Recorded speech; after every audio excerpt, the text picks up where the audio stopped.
Hello friends, welcome to Jubi's food lab. ഇന്ന് ഞാൻ വന്നിരിക്കുന്നത് അത്തിപ്പഴം വെച്ചിട്ട് ഒരു മിൽക്ക് ഷേക്കിൻ്റെ റെസിപ്പി ആയിട്ടാണ്. 3 ഇൻഗ്രീഡിയൻസ് മാത്രം വെച്ച് നമുക്ക് ഈ ഒരു സൂപ്പർ മിൽക്ക് ഷേക്ക് റെഡിയാക്കി എടുക്കാൻ പറ്റും.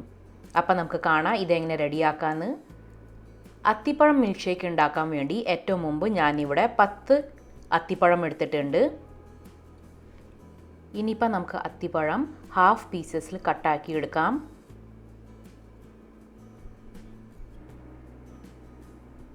അത്തിപ്പഴം എടുക്കുന്ന സമയത്ത് എപ്പോഴും ഒരു കാര്യം ശ്രദ്ധിക്കുക, അത്തിപ്പഴം നല്ല ഫ്രഷ് ആയിരിക്കണം, കൂടെ തന്നെ നല്ല മധുരമുള്ള അത്തിപ്പഴം ആയിരിക്കണം നമ്മൾ മിൽക്ക് ഷേക്ക് ഉണ്ടാക്കാൻ വേണ്ടിയിട്ട് എടുക്കുന്നത്. ഫ്രഷ് അത്തിപ്പഴം ആയ കാരണത്തോണ്ട് ഇതിൻ്റെ സ്കിൻ വളരെ സോഫ്റ്റ് സ്കിന്നാണ്. അപ്പം നമ്മൾ മിൽക്ക് ഷേക്ക് ഉണ്ടാക്കാൻ വേണ്ടിയിട്ട് അത്തിപ്പഴം എടുക്കുമ്പോൾ നന്നായിട്ട് നോക്കിയിട്ട് വേണം എടുക്കാൻ വേണ്ടി.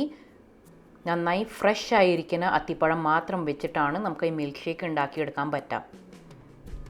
നിങ്ങളുടെ കയ്യിൽ ഫ്രഷ് അത്തിപ്പഴം ഇല്ലെങ്കിൽ നമുക്ക് മാർക്കറ്റിൽ നിന്ന് കിട്ടുന്ന ഡ്രൈ അത്തിപ്പഴം അത് വെച്ചിട്ടും ഈ മിൽക്ക് ഷേക്ക് ഉണ്ടാക്കിയെടുക്കാൻ പറ്റും. അതിനു വേണ്ടി നമുക്ക് ആ ഡ്രൈ അത്തിപ്പഴം ഓവർനൈറ്റ് പാലിൽ സോക്ക് ചെയ്ത് വെക്കണം. അത് കഴിഞ്ഞിട്ട് വേണം മിൽക്ക് ഷേക്ക് ഉണ്ടാക്കാൻ വേണ്ടി. അല്ലെങ്കിൽ നമ്മൾ ഡയറക്റ്റ് അതിനെ ബ്ലെൻഡറിൽ ഇട്ടിട്ട് മിൽക്ക് ഷേക്ക് ഉണ്ടാക്കാൻ നോക്കിയാൽ അത് നന്നായിട്ട് നമുക്ക് ബ്ലെൻഡായി കിട്ടൂല. അപ്പം ഞാനിവിടെ ഒരു ജ്യൂസറിൻ്റെ ജാർ എടുത്തിട്ടുണ്ട്. അതിലേക്ക് ഏറ്റവും മുമ്പ് നമുക്ക് അത്തിപ്പഴം ഇട്ട് കൊടുക്കാം.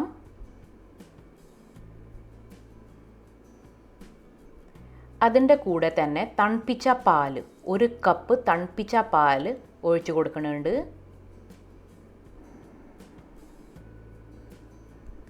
പിന്നെ നമുക്ക് ഇതിലേക്ക് വേണ്ടത് ഹണി. 2 ടേബിൾ സ്പൂൺ ഹണിയാണ് ഇതിലേക്ക് ഞാൻ ചേർത്ത് കൊടുക്കുന്നത്. നിങ്ങൾക്ക് വേണമെങ്കിൽ ഹണീൻ്റെ സ്ഥലത്ത് പഞ്ചസാര അല്ലെങ്കിൽ ശർക്കര ചേർത്ത് കൊടുക്കാം.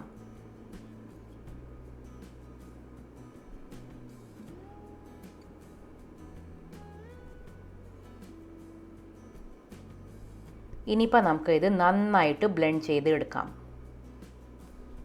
അത്തിപ്പഴം നമ്മളുടെ ഹാർട്ട് ഹെൽത്തിന് വേണ്ടിയിട്ട് വളരെ സൂപ്പർ ഒരു ഫ്രൂട്ടാണ്. ഇതിൻ്റെ കൂടെ തന്നെ നിങ്ങൾക്ക് വേണമെങ്കിൽ 1 ടീസ്പൂൺ വനീല എസൻസ് ആഡ് ചെയ്യുക. പക്ഷേ ഞാനിവിടെ വനീല എസൻസ് ആഡ് ചെയ്തിട്ടില്ല. ഇതിൻ്റെ കൂടെ തന്നെ വേണമെങ്കിൽ നിങ്ങൾക്ക് കുറച്ച് സാഫ്രൻ ആഡ് ചെയ്യാം, അല്ലെങ്കിൽ ഏലക്കേൻ്റെ പൊടിയും കൂടി ഇതിലേക്ക് ചേർത്ത് കൊടുക്കാം. അപ്പം നമ്മളുടെ അത്തിപ്പഴം മിൽക്ക് ഷേക്ക് ഇവിടെ റെഡി ആയിട്ടുണ്ട്. അത്തിപ്പഴം മിൽക്ക് ഷേക്ക് ഉണ്ടാക്കുമ്പോൾ ഒരു കാര്യം പ്രത്യേകിച്ച് ശ്രദ്ധിക്കുക, ഇത് ഉണ്ടാക്കി കഴിഞ്ഞാൽ ഉടനെ തന്നെ നമുക്ക് ഇത് കുടിക്കണം. അല്ലെങ്കിൽ നമ്മൾ ഇതിനെ പുറത്ത് വെച്ച് കഴിഞ്ഞാൽ ഇത് അരമണിക്കൂറിൽ തന്നെ ഇതിലൊരു കയ്പ്പ് രസം വരും. ആ കാരണത്തോണ്ട് നിങ്ങൾ എപ്പോഴാണ് ഇതിനെ കുടിക്കാൻ പോണത് ആ സമയത്ത് തന്നെ ഇതിനെ ബ്ലെൻഡ് ചെയ്ത് എടുക്കണം. ഷേക്ക് ഉണ്ടാക്കി നോക്കി നിങ്ങളുടെ ഫീഡ്ബാക്ക് കമൻറ്റ് ബോക്സിൽ അറിയിക്കണം. കൂടെ തന്നെ എൻ്റെ ചാനൽ ഫസ്റ്റ് ടൈം കാണുന്ന ആൾക്കാരാണെങ്കിൽ എൻ്റെ ചാനൽ ഒന്ന് സബ്സ്ക്രൈബ് ചെയ്യണേ. റെസിപ്പി ഇഷ്ടമായ നിങ്ങളുടെ ഫ്രണ്ട്സും ഫാമിലീൻ്റെ കൂടെയും ഈ ഒരു റെസിപ്പി ഷെയർ ചെയ്യണം. അപ്പം നമുക്ക് അടുത്ത വീഡിയോയിൽ കാണുന്നവരെ ബൈ ബൈ.